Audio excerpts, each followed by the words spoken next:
Students, welcome to यूनिमॉन्ग्स। मेरा नाम हीना है and I am your political science and legal awareness expert.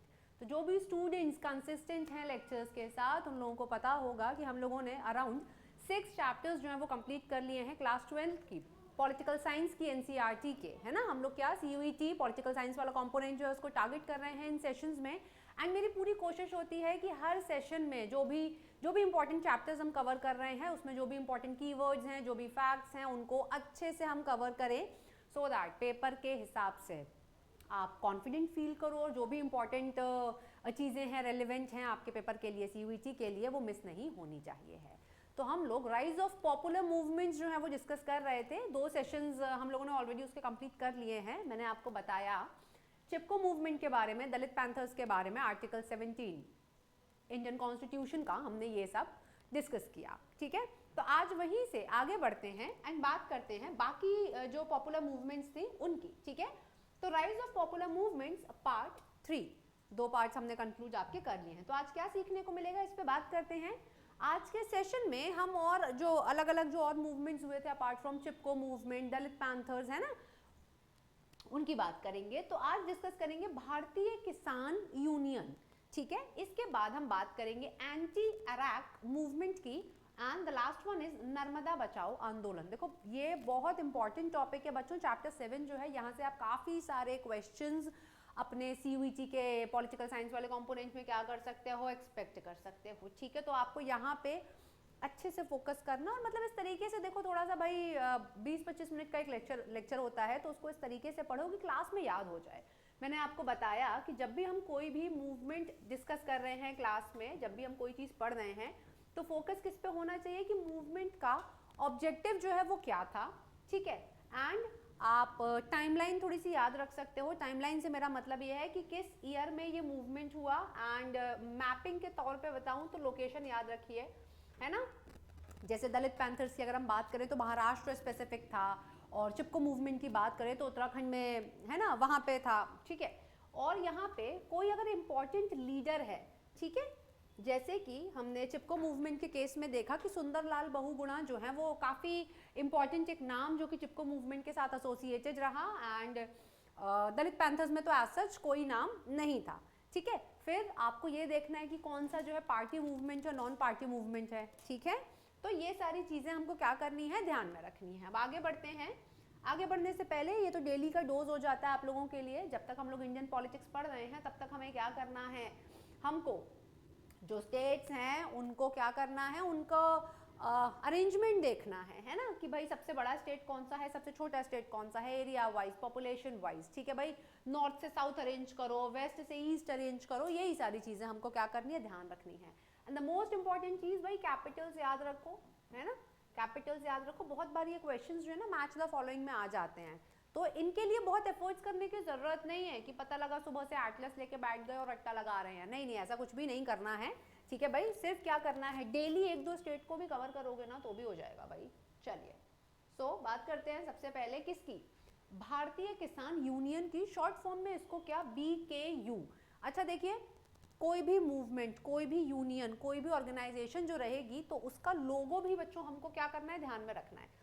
पता है कभी कभी एग्जामिनर जो है ना ऐसे बच्चों के मजे लेने के लिए वो पूछ लेते हैं कि भाई उनके लोगों में क्या था, है ना, कि भाई लोगों में कौन सा सिंबल था, ठीक है। तो यहाँ पे आपको ध्यान रखना है कि भारतीय किसान यूनियन, ठीक। चलिए, अब तो BKU जो है वो किसकी ऑर्गेनाइजेशन थी। देखिए, भारतीय मतलब इंडियन। मैंने बोला ना, जब कोई चीज ना समझ में आए तो उसको ब्रेक करके समझने की कोशिश किया करो।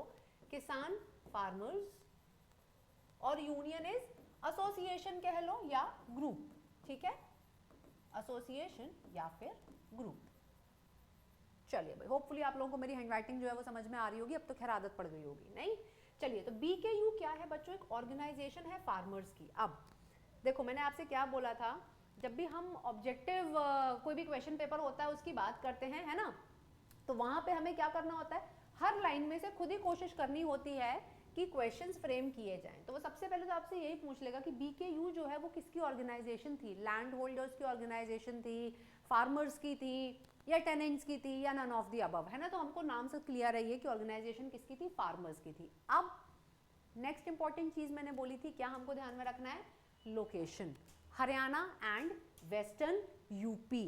ठीक है बच्चों, तो आज भी अगर हम देखें एग्रीकल्चर की अगर हम बात करें, जो सबसे ज़्यादा फ्लरिश होता है वो या तो आपका वेस्टर्न यूपी की बात करो भाई, या हरियाणा में। क्यों? इरिगेशन सिस्टम बहुत अच्छा है ना। तो ग्रीन रेवोल्यूशन का सबसे ज़्यादा फायदा जो है वो हरियाणा, पंजाब या वेस्टर्न यूपी को ही हुआ because of the irrigation facilities. ठीक है, चलिए, तो हरियाणा वेस्टर्न यूपी की ऑर्गेनाइजेशन हो गई फार्मर्स की। अब जनवरी 1988 में मेरठ में, है ना, मेरठ कहाँ है? दिल्ली के पास है। ठीक है भाई, सो मेरठ उत्तर प्रदेश में प्रोटेस्ट हुआ। प्रोटेस्ट एज इन रिवॉल्यूशन हुआ, किसी चीज़ के अगेंस्ट लोग जो है वो उठ खड़े हुए। अब क्या रीज़न था प्रोटेस्ट करने का? ठीक है ना, मतलब अगर एग्जामिनर को लगा कि चलो थोड़ा सा और डीप देखा जाए, बच्चों को इतनी नॉलेज है या नहीं है। सो रीज़न क्या था? हाई प्राइसेस ऑफ इलेक्ट्रिसिटी, है ना भाई। इलेक्ट्रिसिटी का बिल जो है वो बहुत ज़्यादा आ रहा था। इनफैक्ट पर यूनिट जो है किसानों को या लोगों को बहुत ज़्यादा पेमेंट करना पड़ रहा था, तो उससे वो परेशान हो गए एंड उन्होंने क्या किया? प्रोटेस्ट किया, है ना, धरना एक तरीके से। सो यहाँ पे चीफ कौन थे? बहुत इंपॉर्टेंट, ये नाम बहुत बार एग्जाम्स में पूछा गया है। सो महेंद्र सिंह टिकैत जो हैं वो चीफ थे। ठीक है, वो लीडर बने और उनके साथ में वो मतलब बाकी सारे लोगों को साथ में लेके उन्होंने क्या किया? प्रोटेस्ट किया against these high prices of electricity. ठीक है भाई, सो डिमांड्स क्या थी? देखो, हमने ऑब्जेक्टिव देख लिया, कब हुआ प्रोटेस्ट हमने वो देख लिया, लीडर का नाम देख लिया, और रीजन जो है हमने वो देख लिया। इनकी डिमांड्स क्या थी? सबसे पहली डिमांड थी रिड्यूस द इलेक्ट्रिसिटी टैरिफ। मतलब क्या भाई, हमारा बिजली का बिल इतना आ रहा है, सारा हमारा जो इनकम है वो तो बिजली का बिल भरने में जा रही है, प्रॉफिट क्या कमाए, है ना। दिल्ली में होता है ना, गवर्नमेंट सब्सिडी देती है आपको इलेक्ट्रिसिटी पे कि 0 से 200 यूनिट तक जो है वो भाई सब्सिडाइज जाए, और उसके ऊपर जो बिल आएगा वो आपको पे करना पड़ेगा। तो सर्दियों में तो बहुत कम बिल आता है ना। तो यहाँ पे डिमांड फार्मर्स की ये थी कि क्या करोगे भाई आप, हमारे जो इलेक्ट्रिसिटी के टैरिफ हैं, जो रेट्स हैं, उनको प्लीज कम कर दो। ठीक है, दूसरा इन्होंने क्या बोला? That increase the government prices of sugar cane and wheat. Sugar cane क्या होता है? गन्ना, है ना, और वीट इज गेहूं। देखो अब यहाँ से मैं आपको बता दूं कि फार्मर्स ने क्या बोला कि भाई सरकारी जो प्राइस, जिस प्राइस पे सरकार किसानों से गन्ना, शुगर केन या वीट खरीदती है, वो ज़्यादा होना चाहिए है ना, सो दैट हमारी इनकम जो है वो क्या हो? बूस्ट हो। ठीक है, अब यहाँ से मैं आपको बताऊँ, और पता है कैसा क्वेश्चन बनेगा कि शुगर केन का सबसे ज़्यादा मतलब सबसे ज़्यादा शुगर केन इंडिया में और वर्ल्ड में कौन सा स्टेट या कौन सी कंट्री जो है वो प्रोड्यूस करती है? ये आपका होमवर्क है, India and world. Similarly wheat की अगर हम बात करें तो इंडिया में या फिर वर्ल्ड में सबसे ज़्यादा वीट, या वीट जो है वो कौन सा देश या फिर इंडिया में कौन सा स्टेट जो है वो प्रोड्यूस करता है? और इसके अलावा मैं आपको बता दूं कैसे क्वेश्चंस यहाँ से फ्रेम हो सकते हैं, अगर किसी को ज्योग्राफी वाला कंपोनेंट ऑप्ट करना है तो, कि शुगर केन और वीट की अगर हम बात करोगे तो भाई कौन सी फसल है, राबी है या खरीफ है ना। तो इसी तरीके के सवाल, देखो भाई सवालों में से सवाल बन जाते हैं। ठीक है भाई, तो ये तो चलो एक्स्ट्रा नॉलेज हो गई आपकी। तो भाई फार्मर्स ने क्या बोला? इलेक्ट्रिसिटी के दाम कम कर दो और शुगर केन और वीट में हमको पैसा ज़्यादा चाहिए है। And apart from these two arranging pensions for farmers. उन्होंने बोला भाई फार्मर्स के लिए भी ये पेंशन वाला कॉन्सेप्ट जो है वो होना चाहिए है। ठीक है भाई, तो ये उनकी क्या थी? डिमांड्स थी। चलिए ना, अब ये जो ग्रुप था ये कैसे बना, जरा इसके बारे में हम बात करते हैं। So caste was used to assemble the people, है ना। अब ज़्यादा से ज़्यादा लोगों को जुटाना था। भाई ज़्यादा से ज़्यादा लोगों को क्यों जुटाना था मैम? सो दैट प्रेशर बने, किसके ऊपर? सरकार के ऊपर। तो प्रेशर कैसे बनाया भाई? जब ज़्यादा लोग उठ के खड़े होंगे, प्रोटेस्ट करेंगे, तो सरकार को लगेगा ना कि ज़्यादा लोगों को दिक्कत है। तो उसके लिए किस चीज़ का यूज़ किया गया? कास्ट का यूज़ किया गया। लोगों को बोला गया, अरे आप तो हमारी कास्ट वाले हो, हमारी जाति वाले हो, हमारा सपोर्ट कीजिए, या आपकी जात वाले प्रोटेस्ट कर रहे हैं तो आप हमारा सपोर्ट कीजिए। इस तरीके से एजेंडा जो है वो इस्तेमाल किया गया। ठीक है भाई, so can put pressure on the government because of the high numbers. देखो वही चीज़ मैंने बोली ना कि जब ग्रुप बड़ा होता है तो भाई बात सुनी जाती है, कि इतने सारे लोग अगर कुछ बोल रहे हैं तो भाई सरकार सोचेगी ना कि भाई कुछ तो गड़बड़ है, नहीं। चलिए भाई, सो got most of the demands fulfilled by the government. तो जो भी इन्होंने डिमांड्स रखी थी, पेंशन वाली, इलेक्ट्रिसिटी टैरिफ वाली या हाई प्राइसेस वाली, तो ज़्यादातर डिमांड्स जो हैं वो गवर्नमेंट के द्वारा क्या भाई मान ली गई। ठीक है, अब जब मेरठ यूपी मतलब मेरठ में या वेस्टर्न यूपी हरियाणा वाले फार्मर्स की डिमांड मान ली गई, तो पता है क्या हुआ? बाकी जो एरियाज थे ना, वहाँ के किसान भी सीख गए कि भाई इनने अपनी बात मनवा ली तो हम भी मनवाएंगे। So farmer organisation from other areas made similar demands, right. अब जैसे कि रयौतकारी एक ग्रुप था, कहाँ का, कर्नाटका का, और शेतकारी संगठन महाराष्ट्र। देखो नाम पूछे जा सकते हैं आपसे, है ना, मैच द फॉलोइंग में, तो ये भी आपको क्या करना है, ध्यान रखना है, ठीक है भाई, कि रयौतकारी कहाँ पे था, कर्नाटका में था, शेतकारी जो है वो कहाँ पे था, महाराष्ट्र में था। क्लियर है इतना? चलिए ना, तो ये किसके बारे में हमने पढ़ा आपका भाई, भारतीय किसान यूनियन के बारे में। क्लियर इतना? ना, next in the list is आपका कौन सा, एंटी अराक मूवमेंट, ठीक है भाई। तो एंटी अराक, देखिए अगर मैं आपको यहाँ पे इमेज जो मैंने इंक्लूड की हुई है, तो काफी लोग जो इसको देख के समझ जाएंगे यहाँ पे क्या है कि भाई ड्रिंक्स वगैरह प्रोहिबिटेड, मतलब सिंपल सी बात है, अल्कोहल की बात होगी इस मूवमेंट में, है ना। तो चलिए जानते हैं इसको, देखो याद ऐसे रखना, ए से एंटी अराक, ए से अल्कोहल, ठीक है भाई। तो कहाँ स्टार्ट हुआ, दुबागुंटा, नेल्लोर डिस्ट्रिक्ट, कहाँ पे, आंध्र प्रदेश। फटाफट से मैप पे लोकेशन मार्क करो आंध्र प्रदेश की, और कैपिटल बताओ मुझे। हाँ जी, मतलब मुझे क्या बताओगे भाई, खुद ही रिवाइज कर लो, रिकॉल कर लो, है ना, मैम को थोड़ा ना पेपर देना है, आप लोगों को पेपर देना है ना, ठीक है। तो जितनी ज़्यादा अपने ब्रेन की एक्सरसाइज करोगे उतना ज़्यादा अच्छा होगा, ठीक है। सो दुबागुंटा नेल्लोर में ये मूवमेंट जो है वो शुरू हुआ ना। अब थोड़ी सी कहानी जान लेते हैं कि मूवमेंट जो है वो क्यों हुआ, किसने किया, रीजंस क्या थे, ऑब्जेक्टिव क्या था। सो मेन आंध्र प्रदेश में, इस एरिया के, दे वर एडिक्टेड टू अल्कोहल। भाई जो मेल पॉपुलेशन थी उस एरिया की, उनको एडिक्शन था अल्कोहल का, भाई दारू वगैरह पीकर आते थे, है ना, अल्कोहल कंज्यूम करते थे, तो उसके बाद कंट्रोल इंसान का नहीं होता है, तो वो क्या करते हैं, परेशान करते हैं, है ना, काम नहीं करते हैं, ठीक है। तो क्या हो रहा था, जो इकोनॉमी थी स्पेशली रूरल एरिया की, रूरल एरिया कौन सा एरिया होता है बच्चों, दैट ग्रामीण एरिया, है ना, जहाँ पे लोग छोटे छोटे कामों में इन्वॉल्व होते हैं, वहाँ की इकोनॉमी की कंडीशन खराब होती जा रही थी। क्यों?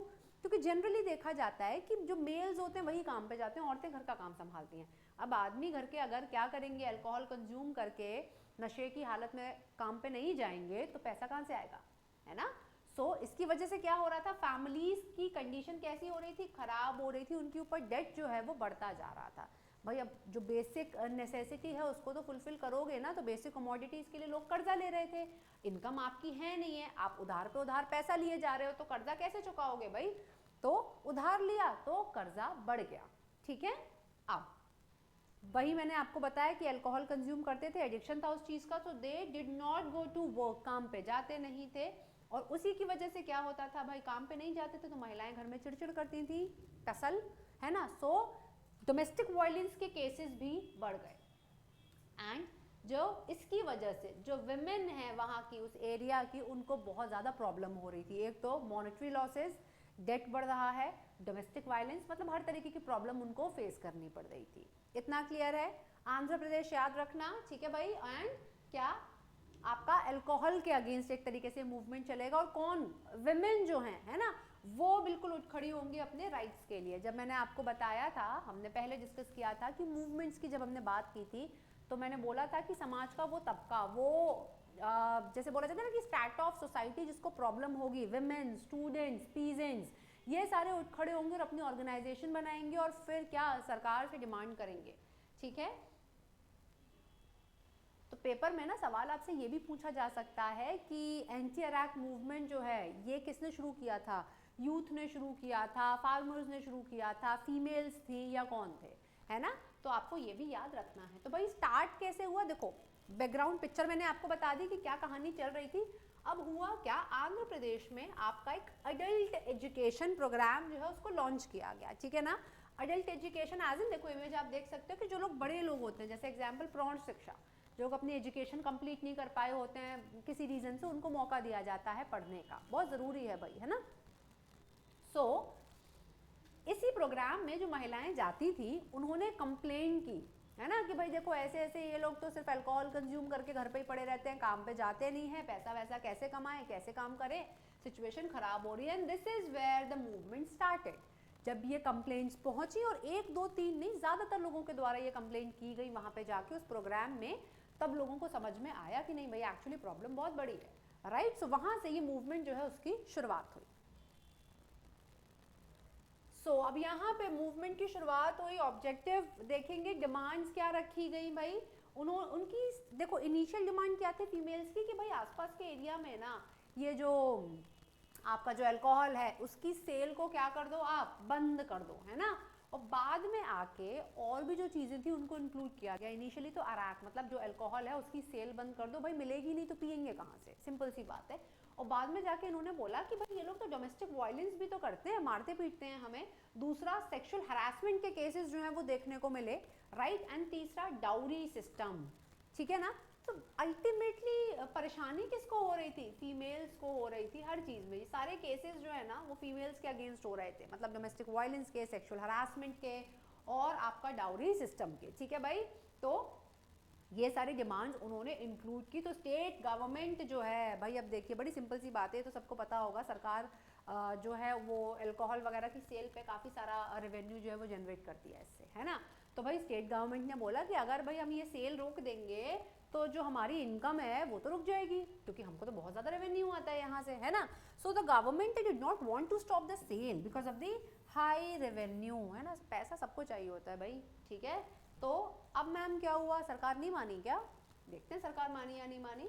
तो बड़ी सिंपल सी बात है, रिजल्ट क्या हुआ, मानना पड़ा सरकार को। अराक की सेल को क्या कर दिया गया, बैन कर दिया गया। देखिए यहाँ पे मैंने आपको लोगो इंक्लूड किया हुआ है, जिसमें क्या है कि अल्कोहल जो है उसकी सेल को सरकार ने बोला कि भाई बंद कर दो, ये तो मामला बहुत ज़्यादा बिगड़ जाएगा। क्यों, क्योंकि बच्चों देखो सोसाइटी में क्या हो रहा था, क्योस, है ना। और उसकी वजह से देखो लोग जो है अल्कोहल कंज्यूम कर रहे थे, है ना, घर में आके लोगों को परेशान कर रहे थे, क्योस हो रहा था। तो उसकी वजह से क्या हो रहा था, आपका क्राइम बढ़ रहा था, डोमेस्टिक वायलेंस और जो है आपका सेक्सुअल हरासमेंट, डाउरी के केसेस बढ़ रहे थे। ये सारी चीज़ें क्या हैं, ये सारी चीज़ें ईविल हैं भाई, ईविल्स हैं सोसाइटी के लिए, है ना। तो इन सबको तो मतलब एनी हाउ, अरे बिना अल्कोहल के कंजम्पशन के बिना भी इन चीज़ों पर रोक लगनी चाहिए, है ना। हमें हमेशा ये चीज़ के लिए काम करते रहना चाहिए है। चलो भाई, तो एंटी अरैक मूवमेंट समझ में आया आपको, एंटी अरैक क्लियर हो गया। और कौन सा किया भाई हमने, भारतीय किसान यूनियन, ये काफ़ी इंपॉर्टेंट है, पेपर में पूछे हुए हैं, ठीक है ना। तो आपको ध्यान रखना है। अब बात करेंगे किसकी, नर्मदा बचाओ आंदोलन की बात करेंगे, ठीक है। काफ़ी फेमस है ये, तो नर्मदा रिवर का नाम है ना। और नर्मदा को बचाओ, तो मैम रिवर को क्यों बचाने की ज़रूरत पड़ गई और नर्मदा के ऊपर आंदोलन किसने किया, है ना, ठीक है। तो देखो बेसिक कहानी बताती हूँ, उसमें थोड़ी सी ज्योग्राफी भी इन्वॉल्व करूंगी, आपको नर्मदा के बारे में भी बताऊंगी, उसकी tributaries, right bank, left bank, कहाँ से कहाँ तक बहती है, थोड़ा सा वो कॉन्सेप्ट। अरे मज़ा आता है, पता है ऐसे सेशंस थोड़े से कैसे हो जाते हैं, इंटरेस्टिंग हो जाते हैं, है ना। सो 1980s में, 1980s के टाइम पे जब मैम भी बच्ची थी, है ना, डैम जो है बनाने की बात की गई नर्मदा और उसकी ट्रिब्यूटरी में। अब आपका होमवर्क इज, आप मुझे बताओगे नर्मदा जो है वेस्ट फ्लोइंग है या ईस्ट फ्लोइंग है ना। अब आप ये बोलो मैम हम तो पॉल साइंस पढ़ रहे हैं, हम ज्योग्राफी क्यों पढ़ें। तो बच्चों ज़्यादा पढ़ाई करने से किसी की तबीयत तो ख़राब हुई नहीं आज तक, है ना, कि किसी ने बोला कि भाई वो बहुत पढ़ाई करता था या करती थी, तबीयत ख़राब हो गई उसकी, नहीं। थोड़ा सीख लो, कहीं कहीं का पढ़ा हुआ कहीं काम आता है। तो 1980s में सरकार ने डिसाइड किया कि क्या करेंगे, डैम बनाएंगे नर्मदा और उसकी ट्रिब्यूटरीज पे। ट्रिब्यूटरीज क्या होती हैं, सहायक नदियाँ, जैसे दिस इज मेन रिवर, तो जो उसको इस तरीके से ज्वाइन करती है, छोटू छोटू नदियाँ, है ना। चलिए भाई, तो इस प्लान में क्या डिसाइड किया गया था, अब देखिएगा इस प्लान में क्या डिसाइड किया गया था, दैट अप्रोक्सीमेटली 300 छोटे छोटे डैम बनाएंगे हम, मतलब गवर्नमेंट, और 135 मीडियम डैम्स बनाएंगे, ठीक है, और 30 बिग डैम्स, बड़े बड़े डैम्स बनाएंगे। अब डैम पता है क्या होते हैं, बांध। बांध क्यों बनाए जाते हैं, कभी कभी विजिट किया है आप लोगों ने। अब देखो यहाँ से आप लोगों को क्या ध्यान में रखना है कि डैम्स जो हैं आपके घर के आसपास कहीं हो तो विजिट करना है, जाके देखना, और आपको पता होना चाहिए है कि भाई डैम क्यों बनाए जाते हैं, है ना। मैं बताऊंगी अभी, अगर पता है तो देखो बहुत अच्छी बात है, नहीं पता है तो कोई दिक्कत नहीं है, चिल करो, यहाँ सीख लोगे, ठीक है। सो हाँ, तो इसमें क्या बोला गया भाई, दो बहुत बड़े डैम्स की बात की गई थी। कौन से, पहला इज सरोवर डैम, है ना, सरदार सरोवर डैम, और दूसरा इज नर्मदा सागर डैम। तो देखो पेपर के हिसाब से क्वेश्चन इज, आपसे पूछ लिया जाएगा सरोवर डैम की लोकेशन, जनरल अवेयरनेस का क्वेश्चन है, गुजरात, तुरंत मैप पे लोकेशन मार्क करो। ऑल्दो मैं आपको एक मैप दूंगी सेशन में जिसमें कि मैंने डैम्स की लोकेशन भी जो है वो मार्क की हुई है, ठीक है। और इसके अलावा आपका नर्मदा सागर डैम कहाँ पर है, मध्य प्रदेश, है ना, ठीक है। तो ये लोकेशन आपको पता होनी चाहिए। तो ये दोनों के दोनों डैम जो है, देखो आपसे पूछा जाएगा कौन सी नदी पर बने हुए हैं तो पता होना चाहिए। देखो डैम के बारे में, ये डैम किस रिवर पे बना हुआ है ये हमको मालूम होना चाहिए है, ठीक है, और किस स्टेट में है, राइट। ये आपके जीए के क्वेश्चन है सीधे सीधे। चलिए भाई, सो ये बात हुई। अब मैम क्वेश्चन तो मुझे ये बता दीजिए that why do we build dams, हम बनाते क्यों हैं डैम, मतलब हमसे मेरा मतलब है सरकार, क्यों हमें ज़रूरत पड़ती है। तो देखो इस तरीके से होते हैं डैम्स। दिस ये एक इमेज मैंने इंक्लूड आपकी की हुई है। चलो सो डैम सबसे पहली बात तो होता क्या है, it is a structure built across a stream a river to hold water back. मतलब हम क्या करते हैं, किसी नदी के ऊपर, किसी पानी की जो स्ट्रीम होती है उसके ऊपर हम क्या करते हैं, कैसा स्ट्रक्चर बना देते हैं जिससे कि पानी को रोक लिया जाए, है ना, पानी को स्टोर करके रखा जाए। तो डैम क्या करता है, डैम जो है इट होल्ड्स वाटर, पानी को होल्ड करके रखता है। जैसे ग्लास में पानी भर दिया, बॉटल में पानी भर दिया, तो वो जब तक हम उसको निकाल के किसी और चीज में पोर नहीं करेंगे तब तक वो वहीं रहेगा, है ना। So a dam holds water for later use, मतलब डैम में पानी स्टोर कर लिया, हम इसको क्या करेंगे, इसको हम बाद में यूज कर सकते हैं। मैम बाद में कहाँ यूज करेंगे, तो मैं आपको बताती हूँ, फॉर इरिगेशन, है ना, सिंचाई के लिए, फॉर नेविगेशन, ठीक है भाई, नाव वाव चलाएंगे, है ना, फॉर जनरेटिंग हाइड्रो इलेक्ट्रिसिटी, ठीक है। एंड जब नदी में पानी ज़्यादा आ जाता है तो डैम में पानी को स्टोर किया जाता है फॉर फ्लड कंट्रोल। इसके अलावा for fishing and recreation, waterfalls वगैरह होते हैं ना ब्यूटीफुल, तो वहाँ पे कैसे टूरिस्ट स्पॉट बना दिए जाते हैं, ठीक है, तो उससे भी रेवेन्यू जनरेट होता है, किसको, स्टेट गवर्नमेंट को। तो ये सारी चीज़ों के लिए सरकार क्या करती है, देखो डैम बनाती है। तो आपसे क्वेश्चन पूछा जा सकता है, क्या पूछा जा सकता है कि भाई डैम क्यों बनाए जाते हैं और कौन सा डैम किस नदी पे बना हुआ है ना। तो यहाँ से ये भी सीखने को मिल गया। मज़ा नहीं आता आप लोगों को, भाई मेरे को तो पढ़ाते पढ़ाते फील आ जाती है एकदम कि अरे वाह, पॉल साइंस में ज्योग्राफी के भी मज़े नहीं, ठीक है, थोड़ा सा रिलेट करके पढ़ा करो। तो आज हमने क्या सीखा भाई आज के सेशन में, बताओ मुझे फटाफट। देखो मैं आधे घंटे से ज़्यादा का सेशन नहीं लेती हूँ क्योंकि मुझे पता है आप लोग सो जाओगे क्लास में, है ना। तो थोड़ा सा सेशन को इंटरेस्टिंग रखते हैं, बीच बीच में कुछ कुछ चीज़ें और कोशिश करेंगे ना, एक आध दो जोक्स मार दिया करूँगी फिर मैं, ठीक है, मेरा सेंस ऑफ ह्यूमर अच्छा है ऐसा लोग बोलते हैं। चलिए भाई, सो आज के सेशन में क्विक रिकैप हम लेते हैं। हमने क्या डिस्कस किया बच्चों, हमने डिस्कस किया भारतीय किसान यूनियन, है ना, कहाँ पे काम कर रही थी ये, हरियाणा और कहाँ पे, Meerut, right. So Haryana and Meerut, cool, बढ़िया मैम। इसके बाद हमने और क्या डिस्कस किया आपका, एंटी अरैक मूवमेंट, ठीक है। सो ये कहाँ पे था आपका, आंध्र प्रदेश, राइट। और इसके बाद हमने क्या डिस्कस किया, अभी सिर्फ स्टार्ट की मैंने, आपको सिर्फ एक इंट्रोडक्शन दिया किसका, नर्मदा बचाओ आंदोलन,